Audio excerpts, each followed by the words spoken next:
What is going on, Jaguars fans? Welcome back into the Fan Cave, man. We've got an exciting guest with us. We hope you watched our last one with this special guest. We've got another one coming right now. It is the host of the Jersey Jaguar YouTube channel. What is going on, man? What's up? I'm excited to be here.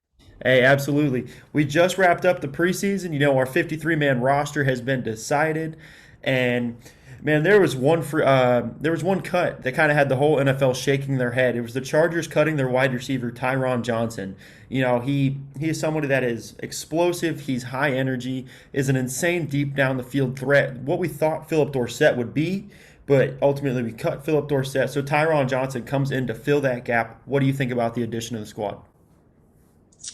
Well, so I will just go on to say that I know you didn't mention him. I was furious at the Colin Johnson cut. Really? I was very upset that we cut Colin Johnson because I was very high on him. I saw great potential with him. Um, but this is a nice little what's the word I'm looking for? Consolation prize in Tyron Absolutely. Johnson because he's a big dude and he's a lot faster than Colin Johnson, which I think is what Urban wants is the speed. Um, and honestly, for the Philip Dorsett thing, I was never on that No. train. That and the Carlos Hyde signing, I was like, man, like back in March, like I'm like, why are we not signing Hunter Henry? Why are Hmm. we signing Philip Dorsett? Um, I mean, yeah, it's definitely an upgrade. It kind of helped me get over my little scar there from Colin Johnson. But I'm excited. I mean, I'll be honest, I don't know a whole lot about him, but just Hmm. a little bit that I've seen from him. Even if like even if he's just that guy to where one play a game, Hmm. we get that chunk play. Because I mean, I can't imagine we're paying him anything more than league minimum. I Exactly. mean, it's worth it. He's not there to be the number one or even the number two. Our starting three are set. It's that depth. Hmm. Um, and I think he'll fill in nicely for the fourth or even like the fifth. Absolutely. Yeah, because that was one of my big things. I expected them to carry seven into the into I did week one too. against Houston. Yeah, but ultimately they did keep a pick of mine with Tavon Austin. I'm excited to have him on the roster. Unfortunately, he's on the IR right now with that hamstring injury, but whenever he gets back with Tyron Johnson on the squad, Laviska potentially getting DJ Chark back. Hopefully, they've said he's going to be good for week one. I hope to see him out there, and we're going to He have did a practice. say I'm sorry, again. not to cut you off, but No. I believe he did practice today, DJ Chark. Wonderful, wonderful. That's what I like to hear. But yeah, with that amount of down the field ability, it only opens up in my opinion, only opens up the box more for James Robinson. That's like the Mhm. big underlying like addition in my eyes is the fact that it's going to take all of that pressure off of James Robinson. So not only is it going to stretch the field with them, it's also going to alleviate all of the pressure that was on James Robinson. Because you go back to what Mhm. 2011 when MJD led the league in rushing, and he was going up against 7 8 man boxes. What could he Oh, have yeah. done? What could he have done with 5 6 men in the box? You take away I one two mean, now defender. I know Trevor and Blaine both had the long blonde hair, but I think defenses will respect Trevor a little bit more than they did Blaine Gabbert back in those days. Just a little bit more. One draws comparisons of John Elway and Peyton Manning. One draws comparisons of Ryan Leaf as the biggest first round wide receiver bust of all time. But I digress on that. We we've been talking about how much depth they have at the wide receiver room. How big of an impact do you think that has on the Jaguar season as a whole? So, the initial 53-man roster, when I saw the wide receiving room, I was not happy. Hmm. I was not happy until about 24 hours later when I saw all the guys that they got in the practice squad. Then I was like, okay, this is this is better. And Hmm. obviously the addition of Tyron Johnson. Um, I like our depth a lot more than I did initially, like I said. Um, but again, it's one of those things where hopefully the big three just stay healthy. Hmm. I feel like I mean, it's like a league wide thing, but I always feel like, especially with the Jaguars, it's health. It's the injury thing, especially at the wide receiver position. Like DJ Chark, I think that's the biggest thing that's kept him from getting that big payday. Well, other than not having a quarterback, is he, he's always nicked up in some way or another. But that's the big thing, man. And Marvin Jones, like, he's no spring chicken. And Laviska Shenault, I love the guy, but he did, his hamstring was his, Achilles heel last year. Hmm. But really, if those three can stay healthy, I like what Jamal Agnew can bring as well. Just outside of the kick return thing, I think that for those 3 weeks, because I think Tavon Austin can come back week 4. It's either week 4 or week 3. Okay. He can come back. So maybe whatever role he would have fulfilled in the offense, Jamal Agnew will kind of, fill that Absolutely. in. So I'm excited about it. Like I said, as long as the health stays up to par, then I think the Jags should be pretty good. I think we're better at that position than we've been in years, I will say, for sure.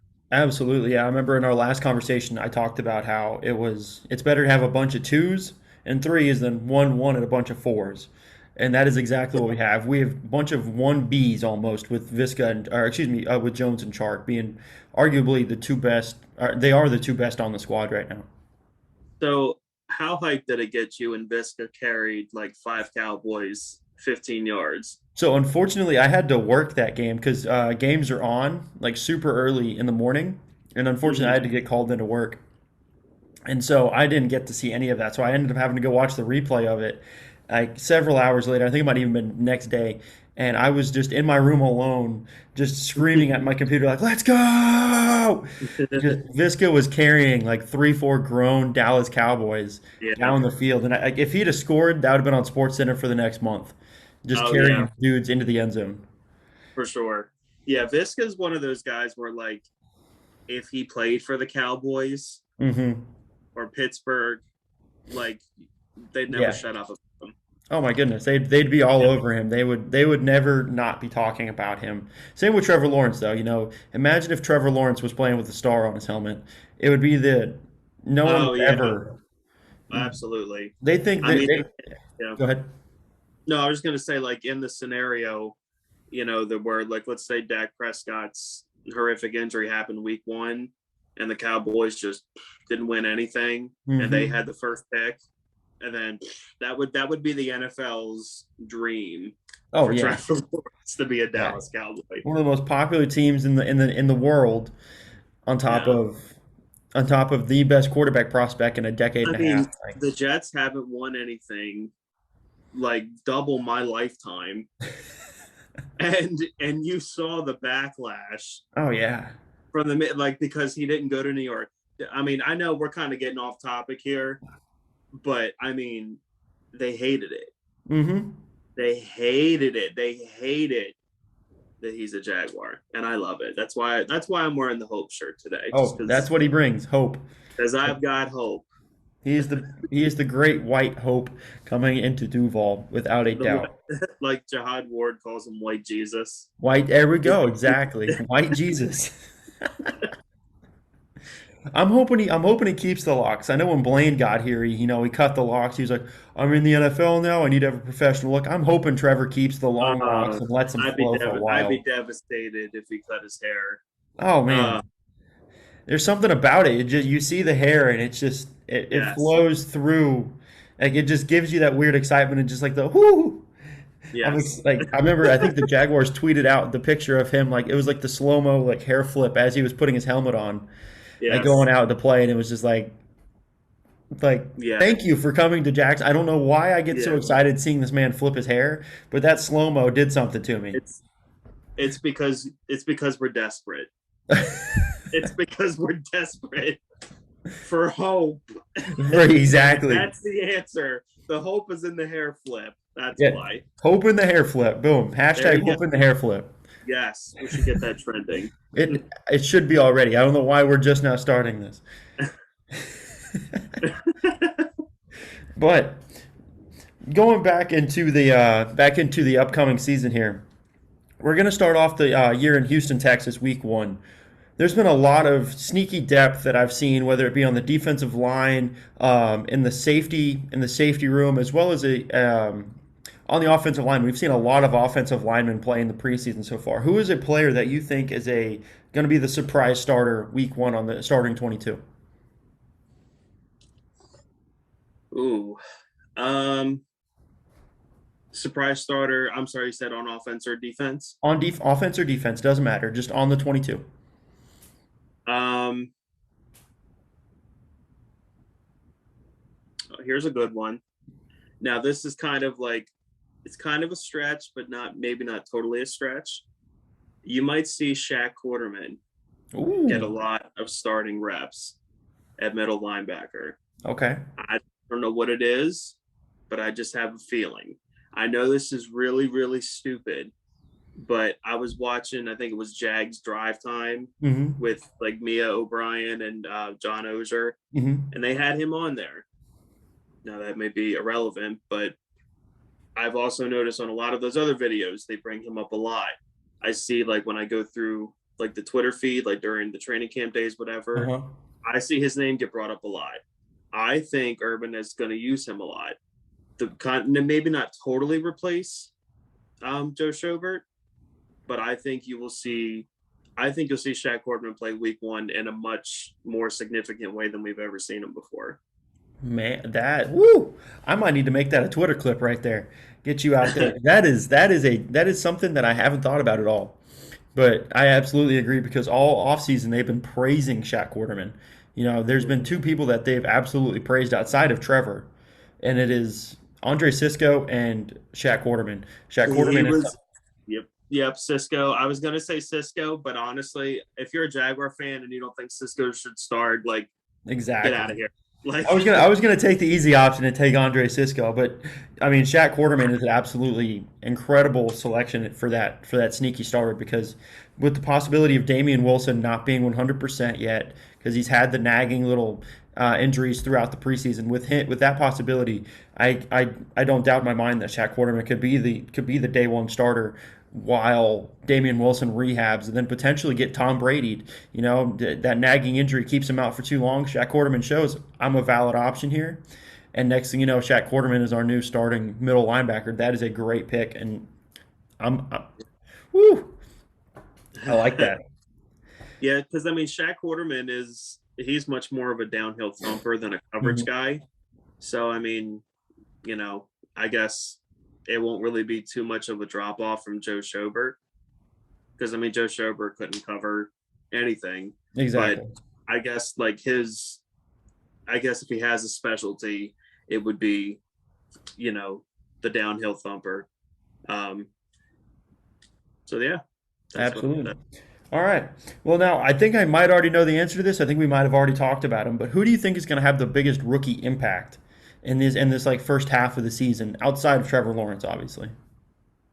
I would have said Travis Etienne. Mm-hmm. Man, I that still just breaks my heart. It does. Um, but I mean, if they had not franchised Cam Mm-hmm. and if they were just going with Walker Little, I would say Walker Little. But it has to be Cisco. It has to be Cisco. Now, who I would actually love for it to be, Mm-hmm. because that means that the Jaguars are getting the most bang for their buck. I would love for Jay Tufele Ooh. to turn out to be dominant. I Mm-hmm. would love for by like mid October for Jaguar fans to be like Devon Hamilton and Jay Tufele are dominating the line of scrimmage Mm-hmm. on rundowns. Like that would be my because I think Jaguar fans, we all expect Andre Cisco to be Mm-hmm. really good. You know what I mean? I Yep. don't think whole lot of people are talking about Jay Tufele. Mm-mm. So if he kind of almost made us talk about him, then that would be just better for the Jaguars. But I mean, it's Andre Cisco. In all actuality and reality, it's Andre Cisco. I couldn't agree more. It is going to be Andre Cisco that has that massive impact outside of Trevor Lawrence. But I'm actually going to take a different defensive draft pick. I'm going to go with Tyson Campbell. And I expect Okay. you look at that slot position that a lot of teams are running three wide receiver sets. It's either going to be Trey Herndon or Tyson Campbell playing in that third slot. Shaq Griffin was brought here to be the number one. C.J. Henderson has played like the number one throughout the preseason. Tyson Campbell, if he can fix that small issue of getting just losing the ball in the air and just being this defensive pass interference machine, you That's know, coach. Yeah. yeah, if he can get over that issue, I absolutely think we have one of the best wide or corner rooms in the league.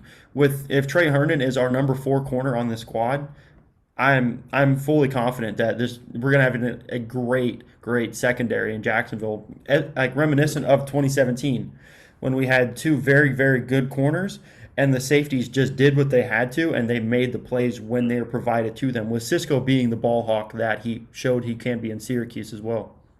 Yeah. Well, I think what is even more exciting about this is I think Andre Cisco has way more potential to be better than Barry Church or Deshaun Gibson ever Oh, were. absolutely. So, I mean, and see, I cannot talk about enough just how much I am so happy about CJ Henderson. Hmm. Like 3 weeks ago, I'm making a video like, guys, is this another first round pick that's a bust and he hasn't even played a full season? And I'm like I'm literally like at work thinking about it. I can't believe this is happening. Hmm. And this preseason, he has been amazing. He's been awesome this preseason, and I think he'll continue that throughout this whole season, barring injury. Um, Absolutely. it's just super exciting. Man, it was that whole CJ Henderson development from like the week and a half building up to the off season. Then there was that weird like almost rumor that came out that they had to go get him. And the second I heard that Yeah. rumor, I was like, "Oh no, we have another R.J. Soward." The coaches are having to go escort No, the number one oh yeah, draft pick to the facility just to make sure he shows up on time. And then for him to absolutely. come out week one against Cleveland the way he did, it was literally like he was taking the sock and just saying, "Hey, everyone that doubted me, suck on that for a little bit. Don't talk about me." Because it was like he came out and balled. He came out and he looked like he did against week one against Indianapolis last year where he was Hmm. like, "I'm here. I'm an elite corner. Fear me." And that's exactly what he showed in the preseason. Of course, he did have the little hiccups. He's still young, okay, but he definitely showed those glimpses that he did. He the same reasons why they drafted him number nine overall last year. He showed why that was a valid selection, and for the Jacksonville Jaguars. Absolutely. I mean, he's the best corner we've had since Boye and Ramsey for sure. But there's been a lot of talk about the depth on this Jacksonville Jaguar squad. So, what, in your eyes, is the best position group on each side of the ball on offense and on defense? Well, on defense, I would definitely say that the depth and the big nasties, as I like to call them, on the Hmm. defensive line, much different than last year. Uh, Absolutely. Obviously, with Malcolm Brown, Devon Hamilton's second year development and growth. We'd already talked about Jay Tufele. Jihad Ward, I really didn't know anything about him, but the little Hmm. bit in preseason that he flashed, I do like what I see out of him. I I have huge hopes and expectations for Josh Allen. Hmm. I am really excited to see what he brings. I'm hoping whatever injuries nagged him last year, he's kind of over that, and we can really see 2019 Josh Allen Hmm. come out in full force. Um, I'm really kind of curious to see what Jordan Smith brings. The Absolutely. rookie, yeah, the rookie that we picked, fifth, sixth round, whichever. Hmm. I didn't really notice a whole lot of him from the preseason, but um, I'm really curious to see what he brings. And just all across, I mean, we're definitely much more bolstered, even though we still have Taven Bryan on the roster. Um, I guess if Taven Bryan's your third defensive tackle, I guess that's not too bad, but whatever. Hmm. But I would say the defensive line for sure on that side. Um, and then on offense, if Travis Etienne was not injured, I would say running back. Hmm. Because saying quarterback is kind of too. almost like Mhm. predictable and easy. Um, so I mean, I'm gonna go with I definitely will go with the wide receiver group. Although I definitely, and I never thought I would say this, I do really like the signing that the Jags just made with Hollister, the tight Absolutely. end. Hmm. James O'Shaughnessy, although he's not, I don't think defensive coordinators are afraid of him. He is a very underrated tight end, and I think him with Hollister and then the blocking ability of Manhurts is Hmm. actually the Jags actually have an okay tight end group now. It's not, Absolutely. though Tebow didn't make the cut, it still ain't all that bad. Couldn't Absolutely. figure which, I've been pounding the table for Zach Ertz since February and David and Njoku, and that didn't happen. But going into week one against Houston, I'm pleasantly pleased with what we have at that position. But to answer your question, wide receiver absolutely is um, the deepest and best group, I would say. Man, you took my answer with the defensive line. So I'm gonna go ahead and I'm gonna bounce back to the.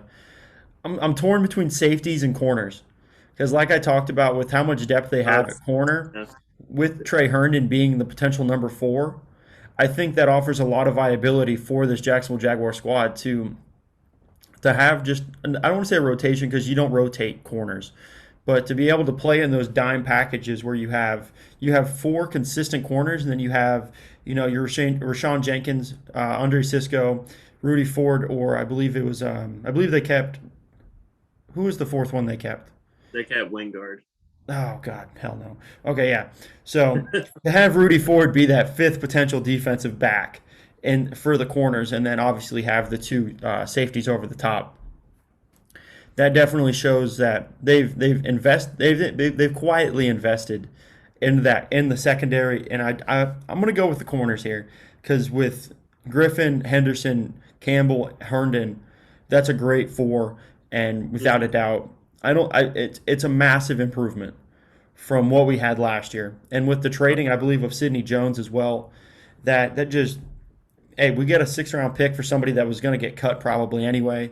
So, Yeah, without a doubt, another great. In my opinion, I'm okay with these moves that the team has been making as well. Moving Gardner for a sixth, okay. I'm not hurt with that. Beathard played better anyway, but it did. and so I'm going to definitely go corners on the defensive side of the ball, and then I'm torn between the wide receiver room and the cheap option of the quarterback room because you have that elite talent in Trevor Lawrence and then a very, very quality backup in CJ Beathard. And then, like you Yeah, stated, about all the points of the wide receiver room, they just have incredible depth. There's a lot of number twos there, and they have a great potential to be one of the best units in the National Football League. So, just to be different, I'm going to say quarterbacks because we have Trevor freaking Lawrence. we do. Hope. And that is, hey, he's gave us hope. We've got hope in the hair flip. So Yes. hope in the hair flip is gonna be the reason for my decision here on the offensive side of the ball because he is that good in my opinion. And with CJ Beathard showing that he could, you know, there's a good possibility if we didn't keep him, he would have been a trade option. If I feel like we could have gotten a six for Minshew or Beathard with how well Beathard played in the preseason. He showed that he was throwing, he was slinging. What was it for the first two games? He was the only scoring quarterback we had because Minshew Absolutely. and I mean, Lawrence didn't yeah, score in week one or two, and Beathard and Luton were the ones driving down the field. So I think Beathard absolutely bolsters that quarterback room, even though it's only the two of them. I think it's a great room with a lot of quality talent. I would say. for sure. Now, onto everyone's part of the field, everyone's favorite part of the field, the special teams. Right? Josh That's Urban Lambo has Meyer's favorite part of the field. who? I said that's Urban Meyer's favorite part of the field. Oh my goodness, man! Keeping Wingard had to have been a special teams decision. Oh yeah. I think I did bump somebody off my 53 to keep Wingard solely for the special teams. But Hmm. there's a massive problem right now in Jacksonville with the special teams. Josh Lambo, who has been Mr. Automatic, is recovering from the groin injury, and in two of the three preseason games, he has missed a kick. he obviously corrected that, hopefully corrected that issue in Dallas in week 3 of the preseason. Do you think that these problems continue into the regular season? So I certainly hope not. Mm-hmm. Um, because Josh Lambo is, and this is kind of sad to say considering he was our GM for 8 years, but probably outside of like Calais Campbell, Josh Lambo is arguably like the best free agent signing that David Caldwell ever made. Mm-hmm. I mean, I have the guy's jersey in my closet, and I've never who buys the Kickers jersey. Love the guy, Exactly. but I will say, and I don't know if you knew this, I can't remember the guy's name off the top of my head. They did sign a kicker to the practice squad today. Oh. Uh, yeah, which I don't know how many other teams do that. Um, but I don't know if that's just Urban's way of having an insurancy policy, Mm-hmm. kind of like if this keeps up with Lambo. But I think Lambo is good enough to where he definitely can recover from it. I think, I think he'll be okay. Now, most of that, half of that is wishful thinking, but Mm-hmm. I think he will be okay. I think he's, a veteran enough guy, if anything is kind of lingering over from that injury, I think he knows how to handle himself.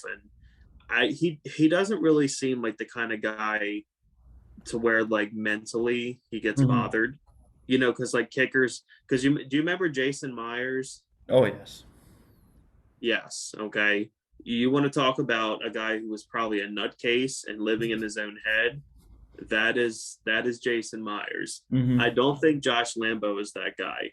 I don't think in the AFC divisional playoff game you can make a 45-yard Mm-hmm. field goal in the wind to beat the Steelers in Pittsburgh and move on to the championship game if you're Yeah, if you're in not your head. not strong up here. So I love Lambo. I think it'll be okay. Hope so Ooh. anyway. Ooh. So that's my big thing is that when kickers go, they go. There's Yeah. not this gradual decline that you see in other major position groups. It is when the kicker loses it, it's gone. See, Do you remember Josh Scobie when he fell off? that's exactly what I was going to bring up. He goes to That broke my Pittsburgh. He gets heart. traded to Pittsburgh, and it's like he was driving this car off a cliff, and his play went with him. Because the Yeah. second he goes there, all of the little nagging injuries that he had had in Jacksonville just became so much grander and in Pittsburgh, and then ultimately just derailed his entire career. Ultimately, he did decide to retire shortly after that, and he was just he lost it. And I'm afraid that this injury might have cost Josh Lambo that same thing. He was out for a lot of the time last year. He tried to come back, would miss a kick or two, and then go right back into the injury protocol. And with them missing with him missing kicks in two separate games, it definitely puts that nervousness into me. I hate to be that downer Jag fan that says, "Oh my God, Josh Lambo's not him anymore." No, But I mean I'd be lying if I said like every time I saw on Twitter like Josh Lambo misses 3 field goals from 40 yards, I'm like, oh no, like my yep. heart doesn't drop a little bit. Mm-hmm. Like, I mean, I'd be lying if I said that hasn't been me the last couple months, but Absolutely. Yeah. tonight on this video, I'm going to be positive. I'm going to say week one, he's going to drill 3 of them, and the Jags are going to win by 40 and Hey, all that we got the lock of the century right there. stuff. Josh Lambo will hit 3 field goals off from 40 plus yards. All from 40 plus yards, ladies and Yeah. gentlemen. Well, I Is he going hope to hit a that's game not winner? true. Does he I hit a hope it's game not winner? true. Well, okay. Yes, one can be a game winner, but I hope he doesn't have the chance to make the other two because I hope Trevor scores, drives down the field and scores instead. Absolutely, absolutely. Now, we've been talking about how much Trevor or how well Trevor performed in Dallas opposed to in against Cleveland and the Saints. Um, how big of an impact do you think that Dallas preseason game has had on the Jacksonville Jaguars franchise as a whole in the development of Trevor Lawrence? So I personally would not have played Trevor. Mm-hmm. We talked about that beforehand. He got hit almost every play against New Mm-hmm. Orleans. It was ugly. I did not watch the fourth quarter. I just turned that game off, wanted to forget about it. Normally preseason games don't mean anything, Mm-hmm. anything. Okay. But this one, I almost feel like it means something in the sense of if Trevor does not play, and not just play, but dominate Dallas, even if it is their scrubs. Mm-hmm. His lasting image before he takes the field against Houston is getting smacked around by New Orleans. Yeah. So if nothing else, it's a confidence booster. Mm-hmm. Now that is a dangerous, dangerous gamble to play by Urban Meyer to put Trevor out there with no starting O lineman, Mm-hmm. and he's throwing to Pharaoh Cooper and Yeah. whoever. But you know what? He went 11 for 12, 130 Oh. yards, two touchdowns, and Yep. Laviska Shenault was making people look foolish, and it was, it was awesome. It was awesome. So, dare I say, last Sunday was the most important preseason game in Jacksonville Jaguar history Whew. because it could have set the tone. Mm-hmm. Now, again, I think Trevor goes out, and I think we beat Houston regardless. Absolutely. I think Houston this year is going to be what we were last year. Mm-hmm. And I will take Trevor Lawrence over Tyrod Taylor any day of the week. Oh, easily. So I think the Jaguars win regardless, but I think Trevor getting that taste Mm-hmm. of, okay, I can do this. Like, when is the last time the touchdown that he threw to Pharaoh Cooper?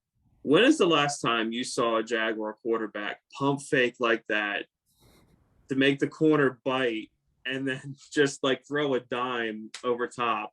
I Exactly. mean, Yeah. like, We might have to go back to Brunel era plays to watch quarterback play on that level. seriously, it's like, it's awesome. It's awesome. So, yeah, I mean, last Sunday could have been the most important, could have been the only important Jacksonville Jaguars preseason game in history because if nothing else, and I think Trevor mentally is tough anyway. Mm-hmm. And I think, even if he struggled early in his rookie year, he would have gradually adjusted Mm-hmm. and gotten better. But I think it was a major confidence booster. And I think if he comes out and if he torches Houston, I think last week could have just a little bit to do with that. I've been adamant in saying that the preseason doesn't matter. 90%, 95% of what we see in the preseason doesn't matter. We were watching Trevor go up against ones and twos. It doesn't matter to the team, or I'll say it doesn't matter to the fans, because it matters for all of those players that are playing, trying to make a roster. I'm not trying to diminish their efforts at all. And ultimately, what I'm getting at is that when as fans we watch that and we go, "What the hell is this? Like, why is Trevor out there playing?" I agree. Trevor should not have been out there with that ragtag. One of the five starting offensive linemen were out there. Don't If Trevor's ever in that situation, God help him, because we've seen what that's going to look like. He's going to be running for his life for 60 minutes on Sunday, and that's what. And like we were tearing Trevor down for poor quarterback play, when in all reality, he is yet to play behind a starting offensive line. And so for us to say that it doesn't, he played poorly or this or that, it doesn't matter, because that's not what it's going to look like on Sunday. Just like the playbook that they'll have week one in Houston is not the playbook that we've seen thus far. Maybe in Yeah. Dallas, that was the closest we've gotten to an Urban Meyer, Brian Schottenheimer, Darrell Bevel playbook. Yeah. Awesome. But I promise we have not seen what has yet to be unleashed. And I Yeah. believe that once Chark is healthy, once the five are out there, Trevor is going to look like the all pro, the perennial all pro that we're expecting him to be very quickly off rip. You know what's funny? Jaguar fans, and me included, have just crucified Andrew Norwell. Mm-hmm. But isn't it funny what it looks like when Andrew Norwell isn't out Oh there? yeah.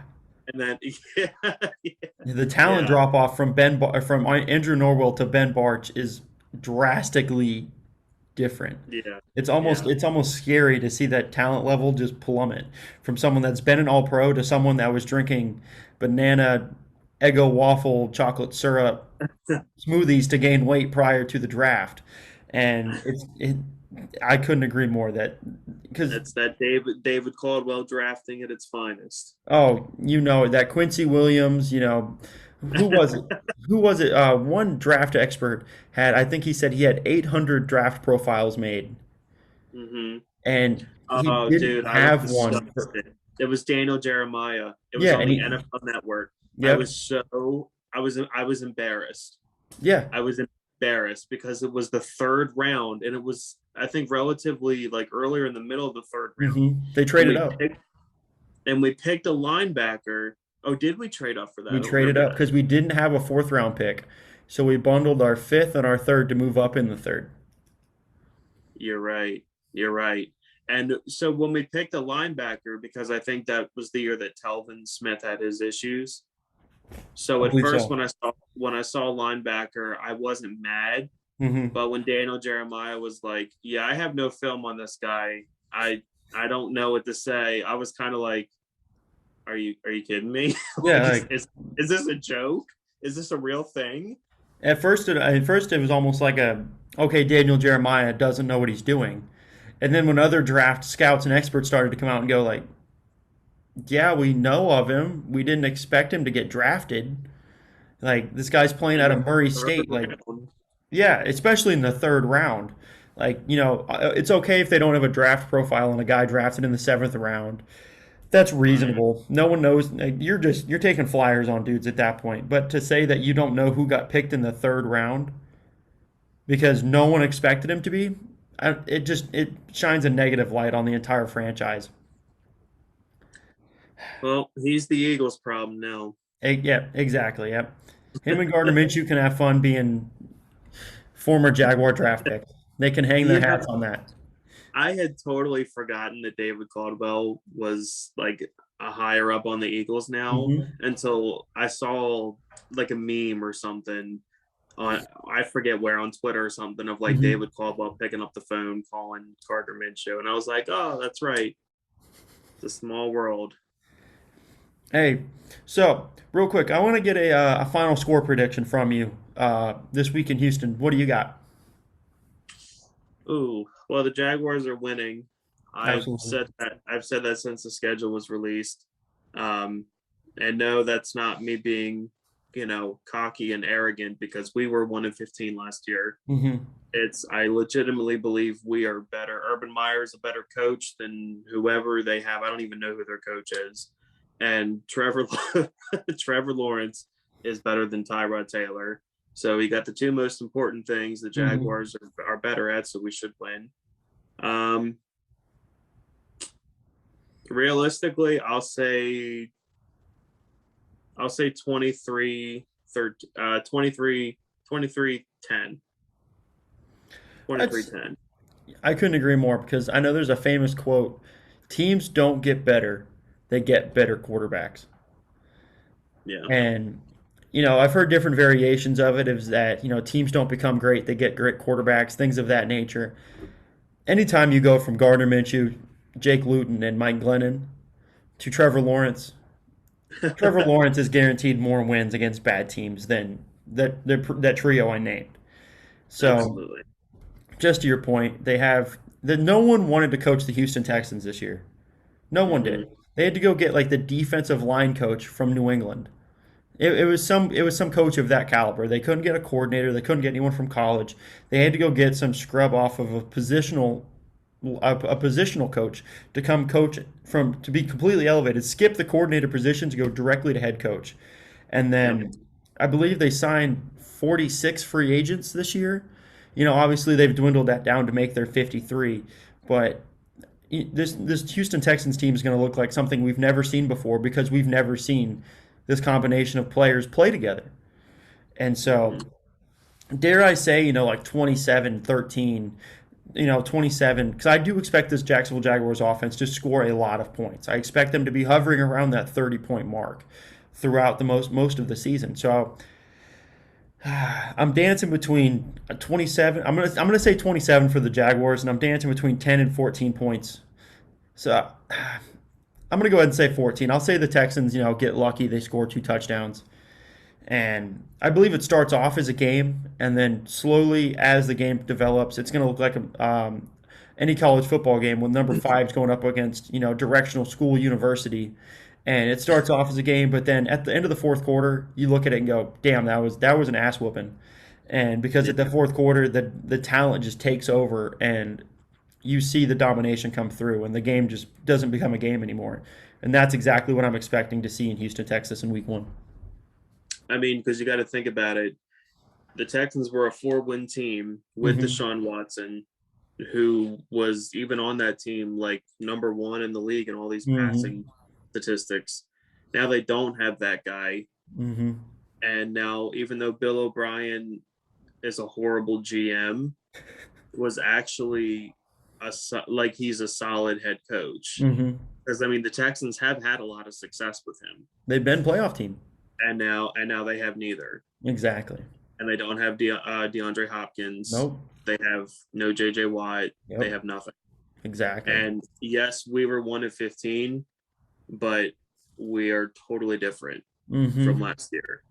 So I don't know how many games the Jaguars will win this year, but I know on next Sunday we'll be 1-0.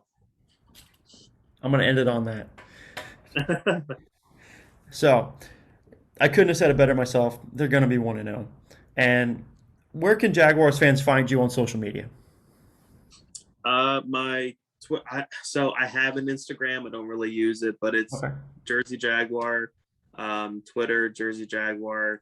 My YouTube channel is just Jersey Jaguar. It's together, Mm-hmm. no space in between, and both J's are capital. Okay. Pretty Wonderful. I will easy. put. Hey, I'll post all links down in the description below, so be sure to check out Jersey Jaguar on all across all social media platforms. I am Jags Fan Cave. You know where to find me on Twitter at Jags Fan Cave. Obviously, here at the channel. Be sure to subscribe to both of our channels if you are not already subscribed, because it helps out the channel immensely. We see what you guys like to see, what you don't really enjoy watching, what you do, so we can provide the best content for you. And Can without I say further, real absolutely, quick? go ahead. So the way that I like to close out my videos, not to Hmm. interject, if you love the Jacksonville Jaguars and if you hate the Tennessee Titans with a dying passion, you should subscribe to these channels. I love it. I love it. To hell with the Titans. They're a bunch of mayo Two eating weirdos. criteria, very simple. Love the Two. Jags, hate the Titans. Hey, and as always, stay safe and go Jaguars.